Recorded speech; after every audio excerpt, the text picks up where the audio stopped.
Mixies presents the Popcast. And I said to myself,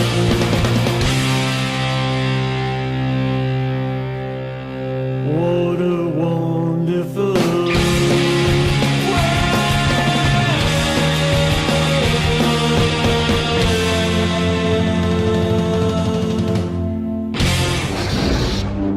Hey everybody, my name is Brian Montgomery, and I'm here with my brother, my partner, and my friend, Mr. Shane Montgomery. Howdy. Ooh, nice. We need sound effects. Taylor, sound effects. So this is week 3. Week 3! Keep bringing it every day. Episode 103, because we're starting at 1, so it's like season 1, episode 3. And I'm really stoked. So far, the first couple weeks have been fantastic. I'm already confused, though, with the numbering system. Yeah, okay, so we're going like the old TV system where you start at like 101, and that's season 1, episode 1. The O doesn't mean anything. Nice. And then for season 2, it'll be 201, 202. Okay, I can go with that. It's like the Dewey Decimal System. Is that what we're talking about? I guess. So, speaking of things that are complicated, how was that drive this morning? Oh my gosh. It was brutal. It's like, my commute's 3 hours. What? I told you that, no? I mean, I knew it was far away, but why is it 3 hours? It's like, it should be like an hour and a half, right? Well, it's because it's Los Angeles traffic. Oh. And yeah, sometimes I wish I could I could fly here, or at the very minimum, use maybe some sort of laser beam eyes to blow up the cars around me. Okay, that's violent. What's that? That's very violent. Wow, it's going to get me here faster. Yeah, you would. I know it's like a lead-in or whatever, but you didn't go with the violent eyes. So what are we talking about today? You could have went with. Wait, real quick before we get into that. Okay. You could have went with super speed. Okay, yeah, super speed, super jump. Right. Super fly, whatever. But you go straight to the violence. I wish I had laser vision so I can blow up cars around me. That's my version of road rage. So if you don't know what we're talking about already, yeah, we're talking about Superman. That's right. Superman, the Man of Steel. There's a new movie coming out called Batman versus Superman, the legendary team-up / fight or whatever. The first, hopefully, of many movies featuring these two amazing characters, and I can't get enough. I'm a super fan of Superman. Shane is... I don't know. Well, I thought, your fan status is? Well, I'm a fan of the movies and, of course, the old Friends, Justice League Friends, Justice Friends. I was a big fan of that, and I know people laugh at that. But I thought when you and I were talking about it, we said, well, I know most everybody has probably heard of Superman, but what do we know about the guy? Some people, we know some movies, we know some comics. So we thought, hey, let's just talk about Superman, who he is, and let's tell this story. Okay, yeah, I'm down for that. So you went and looked up a bunch of information. Now, I'm a super fan of Superman. I did zero research on this topic. Yeah, you're like the master of Superman, aren't you? I haven't gone back and looked at. Yeah, I've read all the comic books. I've seen all the animated DC movies. I've seen all the live action movies that didn't actually play within the vein of the comic book universe. And I'm a fan of that hero because that hero is so broken. He's so overpowered. He's definitely powerful. Yeah. So the things you can do with him, it's almost like, so he can do anything. And so every time they give him a villain or some kind of obstacle, it's got to be something very specific to Superman. Okay. Like kryptonite or whatever. So do you want to go ahead and just kind of talk about, because there's some people who may not know who Superman is. So why don't we go ahead and... I'll let you start that, because you just did the research. I did, and I found out some things. I mean, some people know the story, so if you don't know the story... the origin of Superman, his father, Jor-El, lives as a scientist on a distant planet called Krypton, which a lot of people have heard of. Their sun was about to blow up, and so to preserve his son from death, he sent his 3-year-old Kal-El, hint, hint, that's future Superman. Kal-El, see, master of Superman. Kal-El. Now, real quick, that was the Justice Friends version. In the New 52 version, the planet is blowing up, not the sun. Right. So you could go with a couple different versions. Because they've overmined their planet of resources. They don't want to leave the planet because they're very stuck in their ways. And even though they're warned by Jor-El, he knows ahead of time what's going to happen. They don't believe him. So that's something people should know. Something people should know is that they're a lot of times with comics, there are different origin stories. So there are some different versions, but basically we know that Krypton is destroyed. Right. We know that Jor-El knows in advance, and he tries to warn people, but they don't listen. A social commentary for environmental disaster in the real world. Right. So he sends his son, Kal-El, the future Superman, we'll know him as Superman, in a spacecraft to Earth. A married couple, the Kents, they find him and raise them as their own son. Jonathan and Martha Kent. They find him, raise him as their own son, and he's given the name of Clark, and they live in Smallville, Kansas. Yes, which is a real place. Which is a real place. Yeah. And coincidentally, it's a real place, but Metropolis is not a real place, but based on New York. Boom. Like, it's mind-blowing. Like, why did you make up a whole other town, but his origin, where he's from, is an actual place? Maybe when they originally made it up, they didn't realize it was a real town, and they just said, hey, Smallville, that makes sense. Let's put him in a small place where he's going to be by himself. And they're like, oh, wow, there's a Smallville, Kansas, which makes sense. So when he's an adolescent, he actually learns that he has these powers because of our sun being the chemical makeup it is, and his yellow sun, yellow radiation, yellow sun, much more powerful, much younger. So the chemistry of that has made him, given him these superpowers. The science behind it is very wonky. I wouldn't try to get into that. Yeah, that's very complicated. He basically harnesses yellow sun radiation. But he basically learns that, what is he going to do? He's going to go out in the world and try to make something of himself. So he decides he's going to hide his superpowers. And he becomes Clark Kent, the mild-mannered reporter of the Daily Planet, where he also meets Lois Lane and people who know the story. She admires Superman, but is often annoyed by Clark, and the glasses seem to make the difference with the man. Yeah, so the human disguise thing, can we talk about that for a second? Yeah. So people always go, oh, well, how do you not know it's Superman? Just like take his glasses off. Oh, it's Superman. But there's some theories that where maybe it's not just the glasses. Maybe it's the glasses, and maybe he's just sort of vibrating his face a little bit, when he's Superman, so you don't actually see all those features. Because in newer TV shows and The Flash and Supergirl, that's basically what they do. They vibrate their face at super speed, so when they're in their costume, their features are blurred out.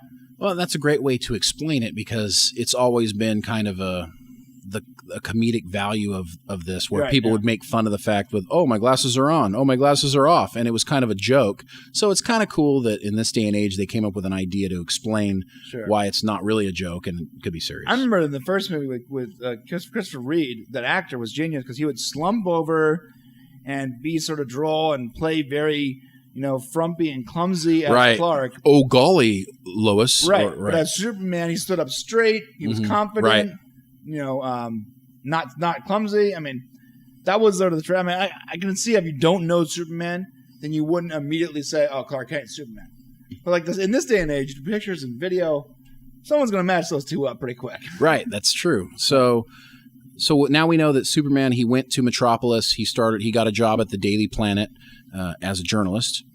And basically he's fighting crime and going from his alter ego as Clark Kent to Superman, where he usually, you've seen the most people know the classic, he runs into a phone booth and comes out as Superman. Right. And what we learn through time is his opponents have figured out that they could use kryptonite, because Superman is so powerful.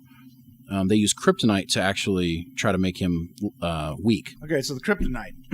Kryptonite is bits and pieces of his home world.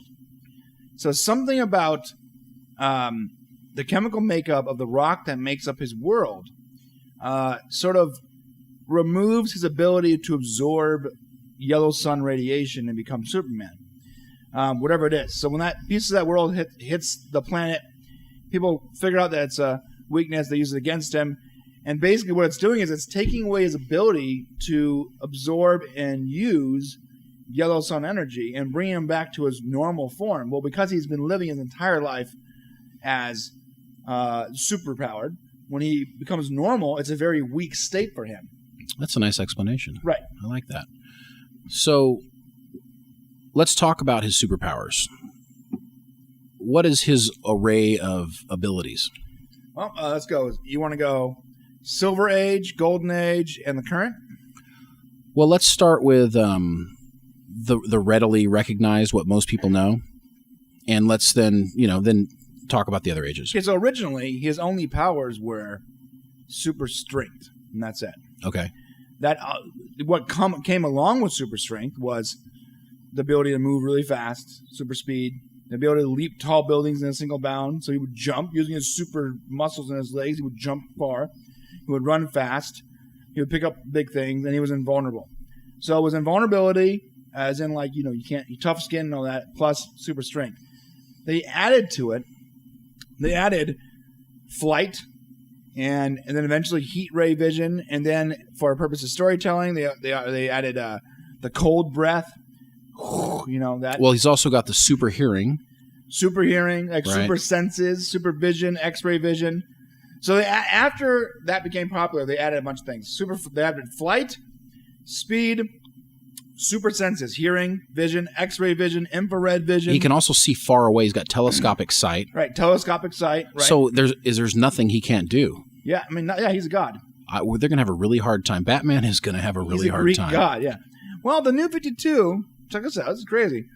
After the Golden Age, they did many years of Superman trying to keep throwing worse and worse foes at him, different villains, to the point where they're throwing like celestial beings at this guy, and he's getting charged. But he would go in the sun, he would sit there for a long time and get supercharged and come out as the golden supreme Superman, just overflowing with solar energy, and beat the crap out of some celestial being that was coming to devour the earth. So it got to the point where it's like, okay, well, he's too powerful. Okay. Nothing can kill him except for this little rock, right? Except for the kryptonite. Right. So what they did was recently, they've rebooted the series into something called the New 52, where they've given him another power. Wait, what does that mean, the New 52? The New 52, okay, so over a period of 40 years, DC, the comic book company that makes Superman and all the other characters like Batman and the Flash and Justice League, they had so many different writers and people writing these different characters. And so many people would reboot the series, and they'd reboot the origin, and they'd retell this version of the story, and they'd tell it with their version of the story. They'd tell it with their the way that character looked, or their character's look would evolve over time, where he's instead of wearing underwear, he's wearing a cape. And what happened was they wanted to coalesce all these different versions of Superman, Batman, and the Justice League into one, and they wanted to do it without having to go, okay, listen, we're just going to reboot it again, because then if you just reboot it again, if there's a reboot plus all these other versions. So the 52 is... So 52 was, there were 52 universes. They went through and they counted and they found 52 versions of Superman, 52 versions of the Flash, 52 versions of Wonder Woman. Actually, pretty nice little round number, 52. Wow. And so they took the 52 characters and they rebooted 52 characters and coalesced all those 52 versions into one by using Superman and Flash in an event called the Flashpoint, where in a rescue attempt for his mother, Flash tries to go back in time by running faster than ever before. He managed to go back in time, but he creates this paradox that opens up 52 portals and combines the 52 dimensions of all these different versions of Superman and everything into one. Okay, so... And they use this event to basically merge all the Supermans into one Superman, the new Superman, where he's a little weaker than he was in the 70s and 80s. So if you're a little confused at this point, it's okay, because if you're not a really strong follower of the comics, right, you have no idea what you're talking about, and that's me right now. I have no idea what he's saying, but it sounds interesting, and it might make me actually go back and want to look at it. Basically, the company DC, they used a really cool event in order to explain all the different versions of Superman that other writers read. No, it makes sense, yeah. I mean... They combine them into one, and the New 52 is the new Superman. Yeah. It's the Superman they're going to go forward with movies, comic books, TV series, whatever. That's basically, it's the Superman version. They've taken all these different powers of the different Supermans, combined it into kind of one Superman, and they're calling him the New 52. It's the New 52 version of Superman. That's going to be the Superman that sticks for the rest of the time, because now they're a company with the same writers and the same vision. And if you want to see that, you need to go out and get comic books now that are showing it and talking DC about it. Or DC animated, or the movie coming out. DC animated, and the movie is the same way. So basically, he has vision, heat vision, super senses, super strength, flight, super speed, right? All those same things. but they're all slightly diminished. Okay, so he's not quite as powerful. He can't pull us like in the original comic books. He can rope a sun and pull it through the universe. It's not. Well, in the movies that are my favorite, and we can talk about the movies, he could actually make the Earth spin by going around it. This Superman can't do that. No, he can flag around. He's not as fast as the Flash. That's number one. He's not as fast as the Flash. He's fast as hell, but the Flash is faster. So his powers are diminished, and he has this brand new power called the Nova, where he can release all of his solar energy at one time and create this big giant explosion. Oh, so the solar energy gets released in a big explosion. Okay. Right. So he creates this like nuclear explosion. And the problem with that, when he releases all of his energy at one time and creates an explosion, it's like his finishing move on a bad guy, right? Okay. Problem is, for a couple days, he's normal. He's a normal guy, Clark Kent. He doesn't have any superpowers because he's got to recharge. Oh, that is new. Yeah, that's a brand new power. Okay, so let's go ahead and talk a little bit about his enemies, because we are going to get to the history still and talk about the history and kind of how it came through. But let's go back to the character Superman, and let's talk about some of his enemies and friends. You've got his arch enemy Lex Luthor. Yep. And Lex Luthor is very intelligent, infamous, and very infamous. He's constantly, breaking codes, and he seems to be in charge of all the bad guys usually. Yeah, he's the mastermind. If you had a super ability, it'd be intelligence. Right. And you've got other people other characters that people may be familiar with, including Brainiac and Bizarro, Doomsday, Hank Henshaw, and Who's Hank Henshaw? He's one of the bad guys. Oh, so Doomsday. You can't say Doomsday's name without mentioning what happens with Doomsday, right? Mention what happens with Doomsday. Doomsday is the villain that kills Superman. Okay, I'm pretty sure that is a spoiler. Well, it happened 20 years ago. See, I'm like devastated right now that Superman's been killed. Yeah, there was an event before the New 52 where they killed Superman. It was very popular when I was like 11 years old. Actually, I do remember that. It was called The Death of Superman. Wasn't it like a black-covered comic or something like that? Black-covered comic. Had like the bloody cape on there. It was called The Death of Superman. The most bought comic book of all time. Right? That still holds the record for the number one bought comic book in the history of comic books. It launched worldwide at the same time, and it was extremely successful. And yeah, Doomsday is the villain in that story that kills him, because the harder you hit Doomsday, the stronger he gets. So literally, he's anti-Superman. So the only way they could kill Superman is with an anti-Superman character. See, the problem is Superman's all brute strength. So he would hit him as hard as he could, and the harder he hit him, the stronger Doomsday got. To the point where he couldn't hit him as hard as Doomsday can hit him. And Doomsday just killed him. I see. So he seems to have more enemies than friends. You've got a ton of enemies, yeah. Jimmy Olsen, who is the photographer at the Daily Planet. Clark Kent's friend, yeah. He's Clark Kent's friend. Well, Superman specifically, do you think he has friends besides Justice League characters? I have Batman and Wonder Woman. I mean, as part of the Justice League, but I'm talking really Lois Lane, or if you want to combine Superman and Clark Kent. Well, so Wonder Woman and Batman are known for bringing Superman gifts and calling him by his first name, Clark, not Superman. Interesting. So that would be considered friends. Lois Lane's his friend, and in some version of the comic book, she knows he's Superman, some he doesn't, so I don't know about that. Jimmy Olsen knows he's the first human that knew who Superman's identity was. And he was a photographer. Which is why he had to tell Jimmy, like, look, man, when you take a picture, ignore my face. Nice. Okay, so those are some of his friends. Do you want to? What we should do? We should talk about. Now we kind of know who the character is. Now you know who Superman is, and right. If you didn't know who he was before, we should probably talk a little bit about the history of Superman, where he came from, and how that all came out.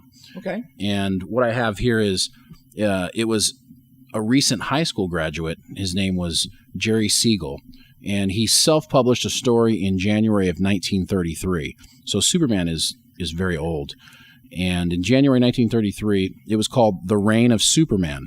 And it was featuring a mad scientist who plucks a vagrant from a bread line and gives him telepathic capabilities.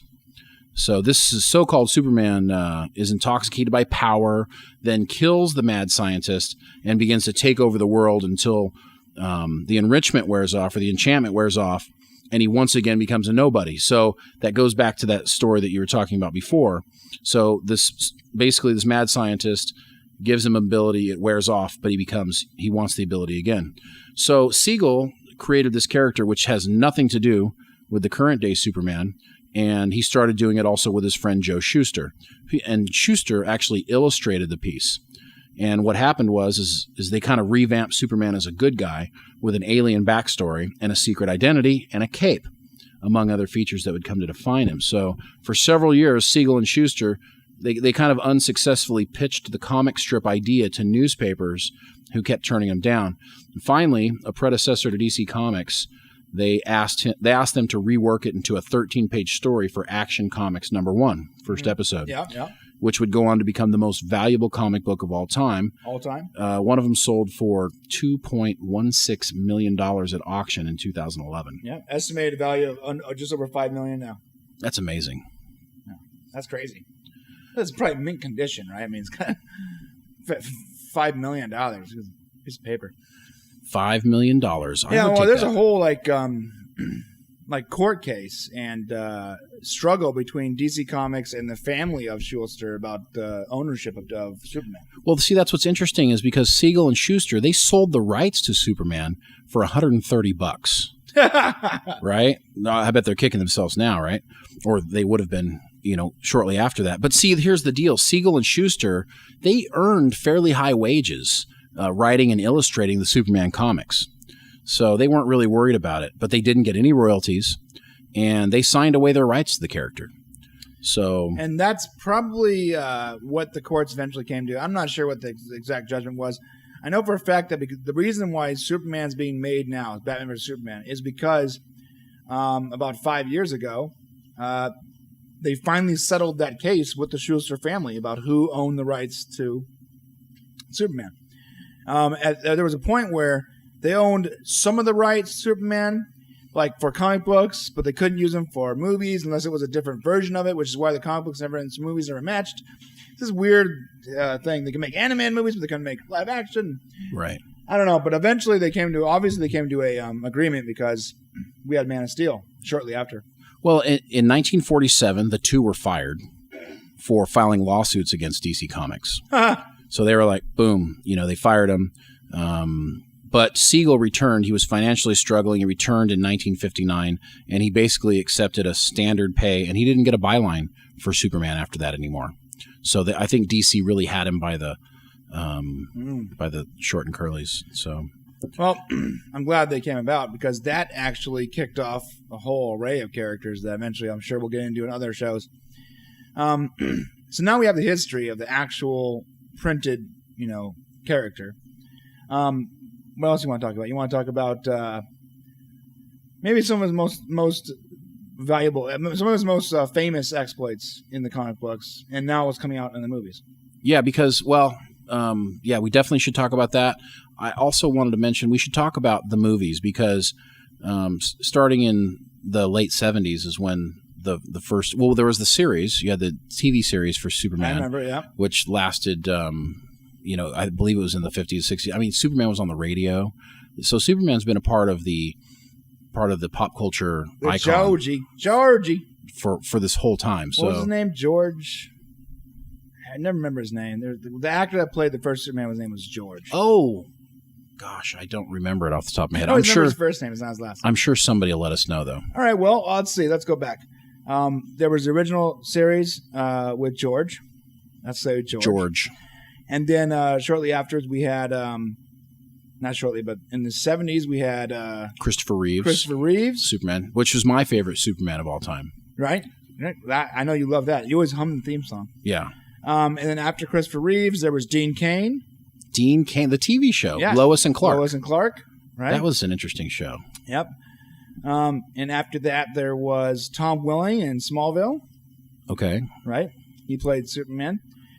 And then after that was the underwear model, Brandon Routh in Superman Returns. Was that the one where the plane crashes in the baseball field, in the baseball diamond? That was like 2000 something, and he's like, it was a direct sequel to the Christopher Reeves movie. So he was basically, Brandon Routh was playing Christopher Reeves' character. Well, and to be fair, there were 4 of those Christopher Reeves movies. Right, there were. That included Richard Pryor in one of them. Right. And I can't remember the fourth. Gene Hackman, who, in my opinion, is the best Lex Luthor thus far. Did pretty good. He did good, but it's hard. Gene Hackman will always be. He's got that comedic value. Yeah. So the sequel in 2000 something with Brendan Ruth and Kevin Spacey was actually a sequel to the original movies with Gene Hackman and. I didn't know that. Oh yeah, it was in the same universe. So they acted as if Superman left for 25 years in solitude or whatever, while Lex Luthor was in jail, and Lex Luthor was getting out of jail, and that was basically Gene Hackman's version of Lex Luthor coming back. That's why he had the same hair and all that. Okay. And then Brandon Ruth playing Superman. Superman comes back from exile, coincidentally around the time apparently that Clark Kent comes back to the Daily Planet. He's back. He's writing, folks. Right. And you gotta watch the movie. I don't want to go spoilers. I've seen it, but the problem is I didn't like it so much that I can't really. There was a kid, and then I remember that somehow he's saved by Lois Lane in the plane at the end. It was just kind of weird. Islands. The island. What was that? Yeah, I feel like they tried to bring the universe back, and they didn't want to leave back the whole Christopher Reeves movies because they were so good, but. It's a different time. It's a completely different time. People have different expectations of superhero movies. And that movie the graphics did it, but the story-wise just didn't cut it. It was cheesy. Well, and I think that movie came at a time when superhero movies were not doing well.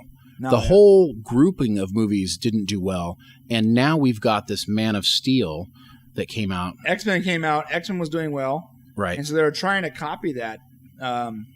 That success with a bunch of other movies that are coming out after X-Men not doing well. And then eventually Batman did well, and Iron Man, and now we're in the superhero golden age of movies. But yeah, during that time, they were trying to copy the success from X-Men, but X-Men was a much darker, grittier film, which is what people wanted, which is why the Batman and Christopher Nolan movies were so successful, because they were very dark. They took the X-Men version of dark to the extreme. The Dark Knight. Right.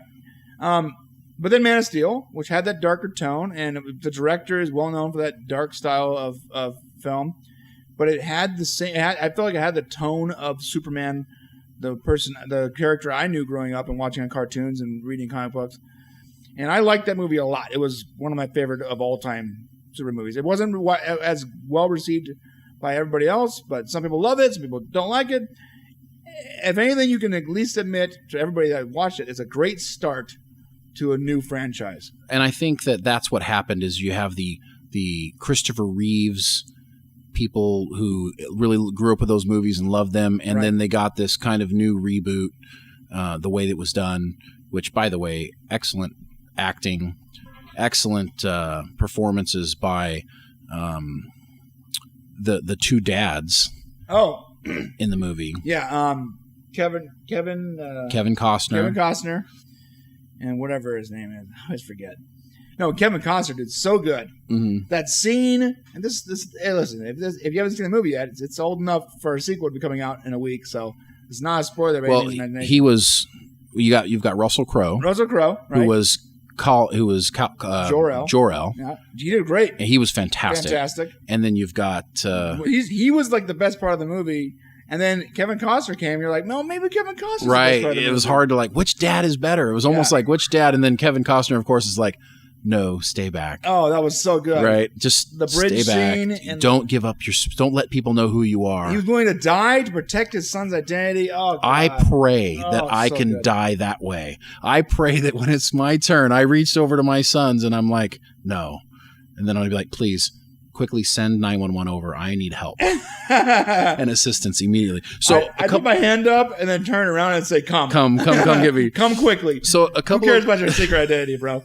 So of course, we're all ramping up to this because of the new Superman Batman movie. What's interesting is, did you know who comes first? Is Superman number one or is Batman number one?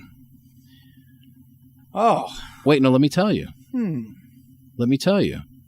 Superman's number one because he preceded Batman by a few months when the original comic came out. Oh, you're talking about chronologically. Yeah, I'm sorry. I was messing with you there. Yeah. In the spring of 1939, Superman number one hit the stands. And shortly thereafter, Batman was introduced, and he was actually made his debut in Detective Comics number 27. And there's tons of comics out there, so it's hard for people to stay up with. A lot of history about Batman. Hopefully we can do a Batman episode. We should. Yeah, I don't want to go too deep into it because we should do that. Yeah, because there's, so many things. I mean, just Google Zorro and do some math, guys. Ooh, that's going to be fun to talk about. Yeah, let's not go too much into we're that. at 30 minutes, by the way. So what I want to tell you is that, besides that, there are some really interesting things that have happened throughout history with Superman. Yeah. So one of the things you probably didn't know is that the government censored Superman during World War II. He's right. And wasn't there a Superman where he killed communists too? Yeah, yes, there was. Right, there was. There was a communist killing Superman. That's right. Well, the reason why they did it in World War II was during World War II, you had the top secret Manhattan Project. It was in full swing. And any mention of nuclear weapons in the popular press, the government really tried to put pressure on. Right, of course. And there's an episode, I guess, where Lex Luthor launches an attack with what he calls an atomic bomb, right? Through Luthor's atomic bomb, and is no way an actual atomic bomb, but the U.S. War Department demanded that publication be delayed.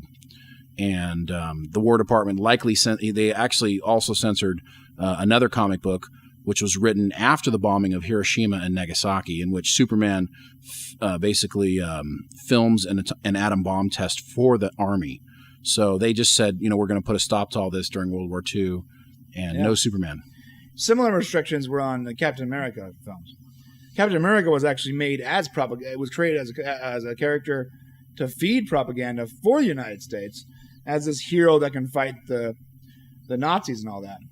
So, but around the time of Hiroshima, then eventually communists, he was being censored heavily because, he was sort of giving up secrets.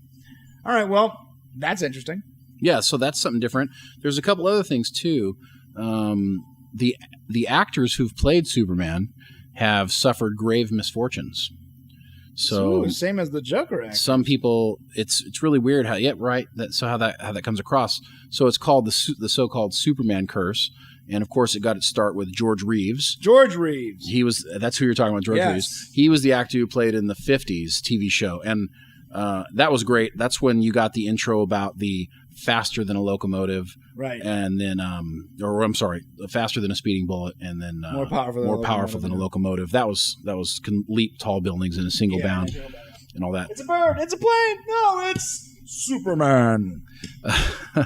But he actually didn't like playing Superman, and like that paycheck. He didn't really enjoy it a whole lot. Paycheck. So in 1959, he was found dead from an apparent self-inflicted gunshot wound. So speculation there is he just never could get back to that Superman thing. Man of Steel was not as hard as a bullet.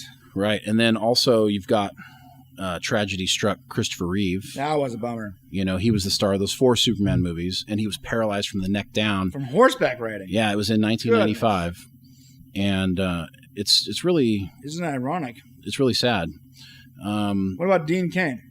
Dean Cain. Surprise, guys. He's still nothing acting. Happened to Dean Cain. I think he's on the Food Network doing something. Sucks because nothing happened. These great actors, but no, Dean Cain's still walking around, no problem. And what happened to that underwear model after he did Space Superman? He got Man? a job as a Marvel superhero called the Atom. Okay, so really he's not doing much. Yeah, he's not doing. Oh, what about Tom Welling did Smallville, right? Right. I have not seen him in anything since The Fog. So it's the curse of Superman. The Fog? Remember The Fog? Oh, yeah. Was it The Mist or The Fog? The Mist. The Mist with the Stephen King. Yeah. So that was the last movie he was in. And I don't know. I don't think it was his fault when he was bad. Like, he just does. I think they get typecast and they can't do anything else. Like, Dean Cain's now cooking food on the Food Network. And I do look at Dean Cain and say, that's Superman right there. He was a good Superman.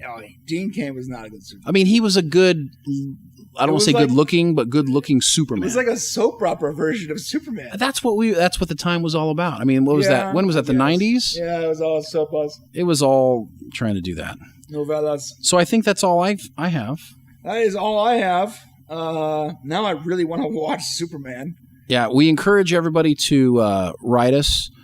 Send us an email, and you can do that info at Popcast at mixtees.com. Yeah, so that's Popcast at mixtees.com. Yes, and we are sponsored by mixtees.com. That's MIXEDTEES.com. Yeah, every once in a while we should actually probably let people we know should. you can get right now that there's a discount on new shirts. They're $9. $9, and that's crazy. Yeah, they're normally $22, and they actually are super high quality shirts, very soft. They're great. So I mean that's a huge deal that they're getting right now. So go check it out. There's Superman and Batman vs Superman shirts at mixtees.com. Once again, that's MIXEDTEES.com, and we are powered by and sponsored by that company. Additionally, you can find us on Facebook at facebook.com/mixtees, twitter.com/mixtees. You can get us on rawrant.com, and because of rawrant.com, you can also find us on iTunes. Sounds great. Yes, sir. I'll see you next week.